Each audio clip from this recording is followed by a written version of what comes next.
साथियों नमस्कार। अभी काफ़ी चर्चा हो रही है जो कल्पाकम में हमारा नया एक रिएक्टर क्रिटिकल हुआ है, उसकी चर्चा चारों तरफ हो रही है। तो मुझे लगा मुझे भी इस चर्चा का हिस्सा बनना चाहिए। तो दोस्तों, ये जो रिएक्टर बना है वो फास्ट रिएक्टर है, और जो आप लोग जानते हैं मैक्सिमम रिएक्टर हमारे इंडिया में थर्मल रिएक्टर है, यानी कि वो थर्मल न्यूट्रॉन जिसकी एनर्जी 0.025 ईवी तक होती है, उस न्यूट्रॉन को यूज करके हम फिशन के रिएक्शन को रिएक्टर में करते हैं। और न्यूक्लियर रिएक्टर में एक चीज आप ध्यान रखना, न्यूट्रॉन है तो सब कुछ है, यदि न्यूट्रॉन नहीं है तो कुछ भी नहीं है। अब ये न्यूट्रॉन जब फिशन में पैदा होता है, चाहे फास्ट रिएक्टर में हो, थर्मल रिएक्टर में हो या किसी और रिएक्टर में हो, ये हाई एनर्जी का न्यूट्रॉन होता है। इसकी एनर्जी एमईवी रीजन में होती है। अब जब ये पैदा होता तो कहता है मेरी एनर्जी को क्यों कम कर रहे हो, क्यों मुझे इधर उधर धक्का लगवा के मॉडरेटर में इधर उधर घुमा के मेरी एनर्जी को कम करते हो आप, मैं तो बहुत एनर्जेटिक हूँ, मैं बहुत काम कर सकता हूँ, आप मेरे से काम करवाइए। तो हमें उसे समझाना पड़ता है, भाई तुम्हारी एनर्जी बहुत ज़्यादा है, लेकिन हमारे पास जो मटेरियल है वो नेचुरल यूरेनियम है। उसमें जो U-235 है वो थर्मल न्यूट्रॉन के साथ ही बहुत बढ़िया फिशन करता है।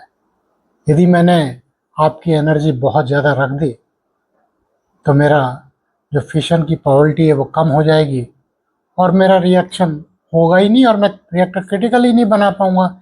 यदि क्रिटिकल नहीं बना पाऊंगा तो चलाऊंगा कैसे? तो दूसरी तरफ जहां फास्ट रिएक्टर की बात आती है, जो कल्पाकम में अभी बना है, इसमें हाई एनर्जी के न्यूट्रॉन फिशन के लिए यूज किए जाते हैं। आप देखिए कि वहां के फ्यूल क्या है। वहां की फ्यूल है प्लूटोनियम तथा यूरेनियम, दोनों ऑक्साइड फॉर्म में है। होना एक्चुअली फ्यूचर के लिए मेटालिक फॉर्म में होना चाहिए, लेकिन हो सकता है कि फ्यूचर में हम उसको बनाएं।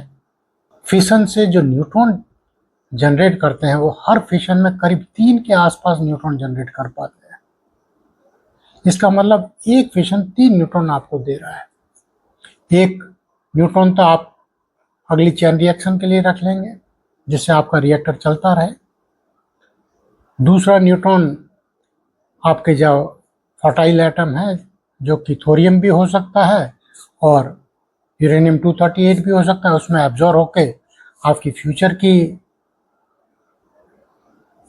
फ्यूल जो बनाएगा, प्लूटोनियम बनाएगा या U-233 बनाएगा, उसके लिए यूज हो जाएगा, मतलब ब्रीड करना शुरू करेगा।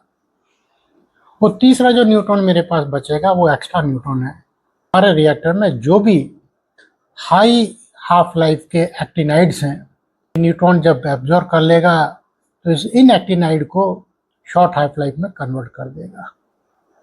इसका मतलब आपकी स्पेंट फ्यूल जो आप सोचते हैं हजारों साल रखनी पड़ेगी, केवल कुछ साल के लिए ही सफिशिएंट होगी। तो स्पेंट फ्यूल की लाइफ को बहुत स्मॉल कर देता है। तो ये इसकी ब्यूटी है।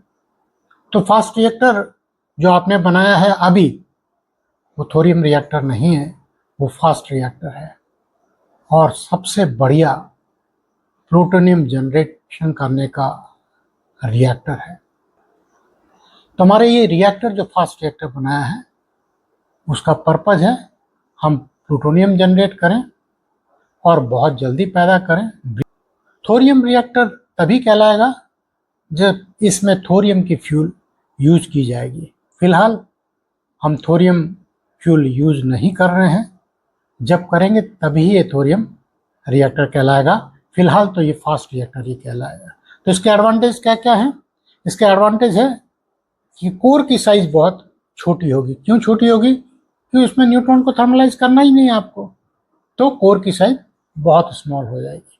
दूसरा, ये ब्रीडर का काम करता है, जितने फ्यूल यूज करता है उससे कई गुना पैदा कर देता है। तो ये आपको प्लूटोनियम प्रोडक्शन का बहुत बढ़िया रिएक्टर है। और आप थोरियम यूज यदि इसमें करें फ्यूचर में, तो थोरियम 232 क्या बन जाएगा? यूरेनियम 233। उसको आप फ्यूचर की फ्यूल बनाएंगे, या फिर प्लूटोनियम के साथ भी आप थोरियम को यूज करके उसको किसी और रिएक्टर में यूज कर सकते हैं। साथ में ही एक चीज, जैसे मैंने बताया, ये आपकी स्पेंट फ्यूल की जो रिक्वायरमेंट होती है उसकी नंबर ऑफ ईयर्स को काफ़ी रिड्यूस कर देगा। और एक बहुत बड़ा एडवांटेज इसके, जब हम थोरियम यूज करेंगे तो उसका होता है, थोरियम में एक यूरेनियम 233 के साथ एक फिशन प्रोडक्ट बनता है जो कि डीके चेन में आता है, वो है थेलियम 208। ये हाई गामा मीटर है। तो आप यूरेनियम 233 को सोचें कि एक्सट्रैक्ट करके मैं एटम बम बना लूंगा, वो बिल्कुल ही पॉसिबल नहीं है, क्योंकि ये थेलियम 208 हाई गामा मीट करता है। और तो आप इसको यदि बनाने लगेंगे तो आपको बहुत हाई रेडिएशन लगेगा। साथ में जब आप स्टोर करेंगे तो भी आपका रेडिएशन देता रहेगा, तो आप इसको यूज कर ही नहीं पाएंगे। इसका मतलब आप इस फ्यूल को केवल पीसफुल पर्पज के लिए यूज कर सकते हैं। और दूसरा, इसमें स्पेंट फ्यूल का रीप्रोसेसिंग है वो बहुत फास्ट करना पड़ेगा यदि आप थोरियम यूज करेंगे।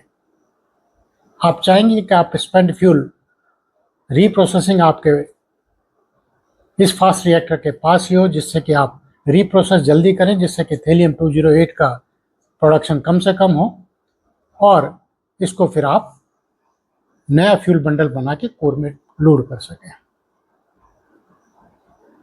तो मुझे लगता है कि जो कल्पाकम में रिएक्टर बना है उसके बारे में जो मैंने आपको बताया है वो आपके ज्ञान को जरूर वर्धन किया होगा।